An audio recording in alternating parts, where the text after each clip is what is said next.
कफन मुंशी प्रेमचंद खंड 3। बाजार में पहुंचकर घीसू बोला, लकड़ी तो उसे जलाने भर को मिल गई है, क्यों माधव? माधव बोला, हाँ लकड़ी तो बहुत है, अब कफन चाहिए। तो चलो कोई हल्का सा कफन ले ले। हाँ और क्या, लाश उठते उठते रात हो जाएगी, रात को कफन कौन देखता है। कैसा बुरा रिवाज है कि जिसे जीते जीतन ढकने को चिट्ठा भी न मिले, उसे मरने पर नया कफन चाहिए। कफन लाश के साथ जल ही तो जाता है। और क्या रखा है, यही 5 रुपये पहले मिलते तो कुछ दवा दारू कर लेते। दोनों एक दूसरे के मन की बात टाल रहे थे। बाजार में इधर उधर घूमते रहे, कभी इस बजाज की दुकान पर गए, कभी उसकी दुकान पर। तरह तरह के कपड़े, रेशमी और सूती देखे, मगर कुछ जांचा नहीं। यहाँ तक कि शाम हो गई, तब दोनों न जाने किस दैवी प्रेरणा से एक मधुशाला के सामने आ पहुँचे और जैसे किसी पूर्व निश्चित व्यवस्था से अंदर चले गए। वहाँ जरा देर तक दोनों असमंजस में खड़े रहे। फिर घीसू ने गद्दी के सामने जाकर कहा, शाहजी 1 बोतल हमें भी देना। इसके बाद कुछ चिखौना आया, तली हुई मछलियाँ आई और दोनों बरामदे में बैठकर शांतिपूर्वक पीने लगे। कई कुंजियाँ ताबड़तोड़ पीने के बाद दोनों गरूर में आ गए। घीसू बोला, कफन लगाने से क्या मिलता, आखिर जल ही तो जाता, कुछ बहू के साथ तो न जाता। माधव आसमान की तरफ देखकर बोला, मानो देवता को अपनी निष्पापता का साक्षी बना रहा हो।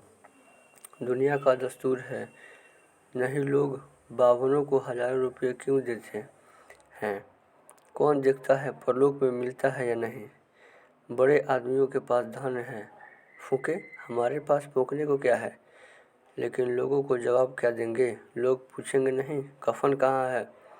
घीसू हंसा, अब कह देंगे कि रुपये कमर से खिसक गए, बहुत ढूंढा मिले नहीं। लोगों को विश्वास तो न आएगा, लेकिन फिर वही रुपये देंगे। माधव भी हंसा इस अनपेक्षित सौभाग्य पर, बोला, बड़ी अच्छी थी बेचारी, मरी तो खूब खिला पिला कर। आधी बोतल से ज़्यादा उड़ी थी। घीसू ने 2 सेर पूरियाँ मंगाई, चटनी, अचार, कलेजियाँ। शराब खाने के सामने ही दुकान थी। माधव लपक कर 2 पतलों में सारे सामान ले आया। पूरा 1.5 रुपये खर्च हो गया, सिर्फ थोड़े से पैसे बच रहे। दोनों इस वक्त शाम से बैठे हुए पूरियाँ खा रहे थे और जंगल में कोई शेर शिकार उड़ा रहा हो, जैसे जंगल में कोई शेर शिकार उड़ा रहा हो। न जवाबदेही का खौफ था, न बदनामी का फिक्र। इन भावनाओं को उन्होंने बहुत पहले ही जीत लिया था। घीसू दार्शनिक भाव से बोला, हमारी आत्मा प्रसन्न हो रही है तो क्या उसे पुण्य न होगा। माधव ने श्रद्धा से सिर झुकाकर तस्दीक दी, जरूर से जरूर होगा।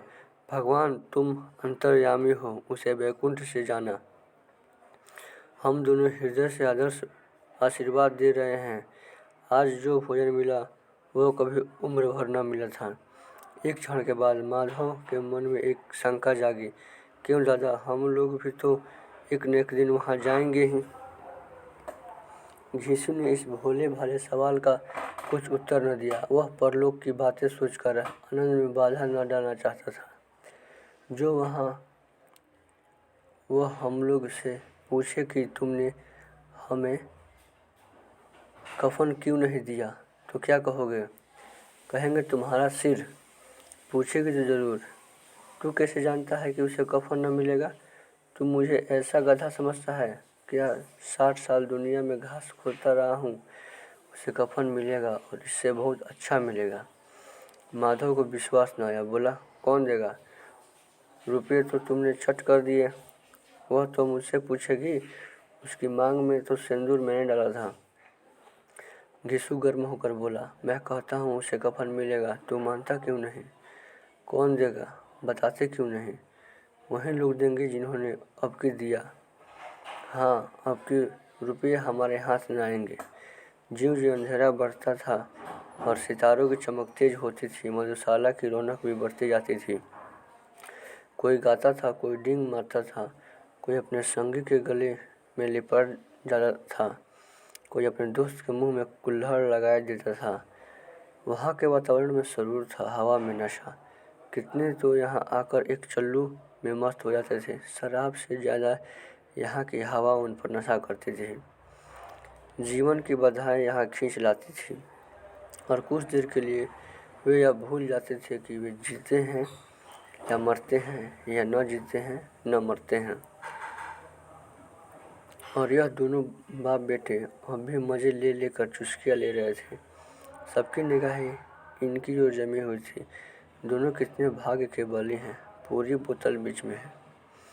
भर पेट खाकर माधव ने बची हुई फुरिया का पत्तल उठाकर एक भिखारी को दे दिया, जो खड़ा इनकी ओर भूखी आंखों से देख रहा था और देने के गौरव, आनंद और उल्लास का अपने जीवन में पहली बार अनुभव किया। यीशु ने कहा, ले जा, खूब खा और आशीर्वाद दे। जिनकी कमाई है वह तो मर गई, मगर तेरा आशीर्वाद उसे जरूर पहुँचेगा। रोए रोए से आशीर्वाद दे। बड़ी गाढ़ी कमाई के पैसे हैं। माधव ने फिर आसमान की तरफ देखकर कहा, वह वैकुंठ में जाएगी दादा, वैकुंठ की रानी बनेगी। घीसू खड़ा हो गया और जैसे उल्लास की लहरों में तैरता हुआ बोला, हाँ बेटा, वैकुंठ में जाएगी। किसी को सताया नहीं, किसी को दबाया नहीं, मरते मरते जिंदगी की सबसे बड़ी लालसा पूरी कर गई। वह न वैकुंठ में जाएगी तो क्या, मोटे मोटे लोग जाएंगे जो गरीबों को दोनों हाथों से लूटते हैं और अपने पाप को धोने के लिए गंगा में नहाते हैं और मंदिरों में जल चढ़ाते हैं। श्रद्धालुता का यह रंग तुरंत ही बदल गया। अस्थिरता नशे की खासियत है। दुख और निराशा का दौर हुआ। माधव बोला, मगर दादा, बेचारी ने जिंदगी में बड़ा दुख भोगा, कितना दुख झेलकर मरे। वह आंखों पर हाथ रखकर रोने लगा, चीखें मार मार कर। घीसू ने समझाया, क्यों रोता है बेटा, खुश हो कि वह माया जाल से मुक्त हो गई, जंजाल से छूट गई। बड़ी भाग्यवान थी जो इतनी जल्दी माया मोह से बंधन तोड़ दिया। और दोनों खड़े होकर गाने लगे, ठगनी क्यों नैना झमकावे ठगनी। पियक्कड़ों की आंखें इनकी ओर लगी हुई थी और यह दोनों अपने दिल से मस्त गाए जाते थे।